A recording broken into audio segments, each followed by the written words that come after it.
Campus চলাকালীন ক্যাম্পাসের সময়টা কিভাবে এরকম চাকরির পরীক্ষা নেয় আর প্রশাসন কিভাবে এটাতে সাপোর্ট দিচ্ছে। অবশ্যই এখানে শিক্ষকদের বাণিজ্য থাকতে পারে। সাপ্তাহিক ছুটিও না, এরকম একটা দিনে শিক্ষার্থীদের ক্লাস চলাকালীন অবস্থায় ঘাড় ধরে বের করে দিচ্ছে গার্ডরা যে আজকে সরকারি চাকরির পরীক্ষা আছে এই বলে। অবশ্যই এর পিছনে কলেজ প্রশাসনের একটা ভূমিকা আছে। গতকালকে ঢাকা কলেজে আমাদের বিভিন্ন ডিপার্টমেন্টে ক্লাস পরীক্ষা ছিল। এই পরীক্ষাকে যখন শিক্ষার্থীরা এখানে আসে, তো পরীক্ষার সময় দারোয়ান দ্বারা আমাদের শিক্ষার্থীদেরকে বের করে দেওয়া হয়। এর কারণ হচ্ছে এখানে নিয়োগ পরীক্ষা চলছিল। সাধারণত শুক্রবার এবং শনিবার নিয়োগ পরীক্ষা হয়ে থাকে, কিন্তু যেহেতু গতকালকে এই ধরনের কোনো কর্মদিবস ছিল না, তো এই দিনে পরীক্ষা নেওয়াটা আমাদের জন্য একটি ক্ষতিস্বরূপ, আমাদের জন্য অমঙ্গল এটা। কারণ ঢাকা কলেজের মতো জায়গায় যদি এরকম পরিস্থিতির শিকার হতে হয়, শিক্ষার্থীদের লাঞ্ছনার শিকার হতে হয়, অপমান করে বের করে দেওয়া হয় এবং তাদের ক্লাস পরীক্ষাকে মূল্যায়ন না করে নিয়োগ পরীক্ষা অনুষ্ঠিত হয়, সেখানে অবশ্যই শিক্ষকদের বাণিজ্য থাকতে পারে। তবে এই সম্পর্কে আমরা শিক্ষার্থীরা অবগত নয়, জানি না যে ওয়ানডেতে আপনারা সকলেই জানেন যে ওয়ানডেতে একটি সরকারি চাকরির পরীক্ষার আয়োজন করা হয়েছিল এই প্রাচীন এই শিক্ষা প্রতিষ্ঠানে। শুক্র শনিবারে এটির আয়োজন তারা করতে পারে, যেহেতু বন্ধের দিন, ওই দিনে সাধারণত ক্লাস বা একাডেমিক কার্যক্রম চলে না, সেদিন তারা আয়োজন করতে পারতো। কিন্তু ওয়ানডেতে তারা যে আয়োজনটি করেছে এটি অবশ্যই দুঃখজনক। তো অবশ্যই এর পিছনে কলেজ প্রশাসনের একটা ভূমিকা আছে, তা না হলে কখনো এই প্রতিষ্ঠানে এই ওয়ানডেতে পরীক্ষার আয়োজন অন্য কেউ করার সুযোগ পেত না।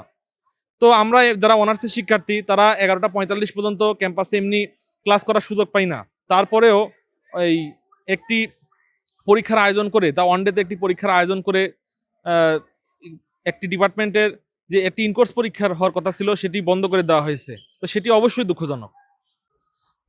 আসলে শিক্ষা প্রতিষ্ঠানে যদি শিক্ষার্থীরা নিয়মিত লেখাপড়া করতে পারে, তারা আসলে বেসিক্যালি এটার জন্য উপকৃত হবে। এবং শিক্ষা প্রতিষ্ঠান আসলে শিক্ষার্থীদের জন্যই, বা একাডেমিক টাইমে যদি আসলে পরীক্ষাটা হয়, এখান থেকে শিক্ষার্থীদের যে শিক্ষার যে অধিকারটা, আসলে এখান থেকে তাদেরকে বঞ্চিত করা হয়।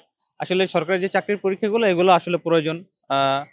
এবং এগুলো যদি আসলে অফিসিয়াল ডেতে না হয়, যদি আনঅফিসিয়াল ডে বা আনঅফিসিয়াল টাইমে হয়, তাহলে এটা আসলে সরকারের জন্য লাভজনক হয় এবং শিক্ষার্থীরাও উপকৃত হয়। দেশের সব থেকে প্রাচীন একটা শিক্ষা প্রতিষ্ঠান, যেখানে হচ্ছে গিয়ে গতকাল একটা যে ঘটনাটা ঘটে গেছে, এটা আসলেও ঢাকা কলেজ বলেন বা শিক্ষার পর্যায়ে বলেন সবকিছুর জন্য একটা নিন্দনীয় নিদর্শন হিসেবে উল্লেখিত থাকবে আমার মনে হয়। কারণ শিক্ষার্থীদের ক্লাস আছে, সেই অনুযায়ী রুটিন দেওয়া আছে, পাশাপাশি এখন বিভিন্ন বর্ষের ইনকোর্স পরীক্ষা চলমান।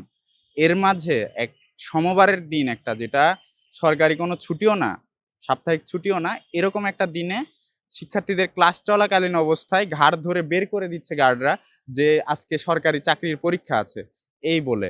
হ্যাঁ, তো এটা আমি মনে করি যে বাংলাদেশের সব থেকে প্রাচীন শিক্ষা প্রতিষ্ঠান হিসেবে ঢাকা কলেজের তো এমনিতেই সেরকম কোনো সুযোগ সুবিধা আমরা পাই না। পাশাপাশি শিক্ষার যে দিনগুলা, একটা নির্ধারিত দিন, আমাদের ক্লাসরুমের সংকট তো আছেই, এর মধ্যে ক্লাস চলাকালীন অবস্থায় শিক্ষার্থীরা থাকা অবস্থায় একটা চাকরির পরীক্ষার জন্য যে সকল শিক্ষার্থীকে একজোট করে বের করে দেওয়া, এটা আসলেও নিন্দনীয় একটা কাজ।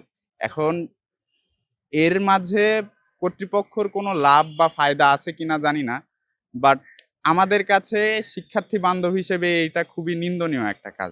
আচ্ছা, গতকালকে যে বিষয়টা, শিক্ষার্থীদের ক্লাস পরীক্ষা ছিল, কিন্তু আমাদের যারা সিকিউরিটি গার্ড বা হচ্ছে গেটের যা দারোয়ান আছে তারা কি করছে, শিক্ষার্থীদেরকে বের করে দিয়েছে। কেন? এখানে নিয়োগ পরীক্ষা চলছে। তো আমরা জানি সাধারণত শুক্র শনিবার যে 2 দিন, এই 2 দিন হচ্ছে নিয়োগ পরীক্ষা বা চাকরির যে পরীক্ষাগুলো এগুলো হয়। কিন্তু জানি না গতকালকে ক্যাম্পাস চলাকালীন ক্যাম্পাসের সময়টা কিভাবে এরকম চাকরির পরীক্ষা নেয় আর প্রশাসন কিভাবে এটাতে সাপোর্ট দিচ্ছে। অবশ্যই এখানে শিক্ষকদের কোনো থাকতে পারে, বাণিজ্য থাকতে পারে। এ ব্যাপারে আমরা শিক্ষার্থীরা আসলে অবগত নয়। তবে আশা করি সামনের দিনগুলোতে প্রশাসন একটু সতর্ক হবে এবং শিক্ষার্থী বান্ধব ক্যাম্পাস পরিচালনার ক্ষেত্রে প্রশাসন তার সচল দৃষ্টি রাখবে।